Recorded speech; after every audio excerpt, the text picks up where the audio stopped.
हर हर महादेव, जय माता की। प्रेम, पवित्रता और विनम्रता। आइए आज इन तीनों गुणों की शक्ति पे एक आध्यात्मिक दृष्टिकोण से चिंतन करते हैं। प्रेम की शक्ति। प्रेम केवल एक भावना नहीं बल्कि एक जीवन जीने की कला है। यह वह शक्ति है जो घृणा को हराकर भी दूसरों को अपना बना लेती है। प्रेम में कोई स्वार्थ नहीं होता, यह देना जानता है, लेना नहीं।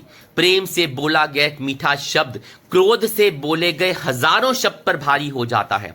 जहां प्रेम होता है वहां ईश्वर स्वयं निवास करते हैं। पवित्रता की शक्ति। पवित्रता मन, वचन और कर्म की शुद्धता है। एक पवित्र जीवन व्यक्ति को भीतर से उज्जवल बनाता है।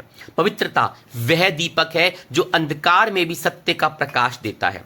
ऐसे व्यक्ति के पास बैठकर ही मन को शांति मिलने लग जाती है। पवित्रता वह गंध है जो बिना बोले ही लोगों को आकर्षित कर लेती है। विनम्रता की शक्ति।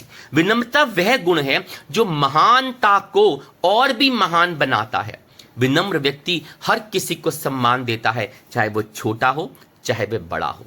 विनम्रता में ही आत्मा की सच्ची ऊंचाई छुपी होती है। वह झुकता है लेकिन उसकी आत्मा कभी हारती नहीं। वो जो वृक्ष जितना फल देता है वह उतना ही झुका रहता है। प्रेम हमें जोड़ता है, पवित्रता हमें शुद्ध करता है, विनम्रता हमें ऊंचाई देती है। यह तीनों गुणों को जीवन में अपनाकर ही हम सच्चे मानव और ईश्वर के प्रिय बन जाते हैं। यही जीवन की सार्थकता है।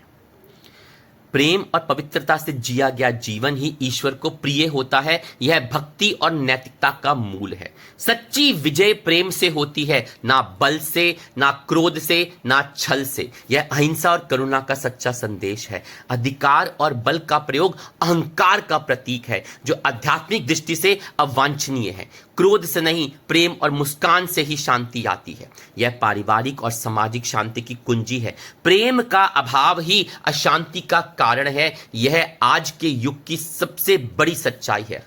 आग से आग नहीं बुझती, पानी बुझाता है। ठीक उसी तरह नकारात्मकता का समाधान सकारात्मकता ही से संभव है। प्रेम की भाषा सार्वभौमिक है। इसे पशु पक्षी भी जानते हैं पर मनुष्य नहीं।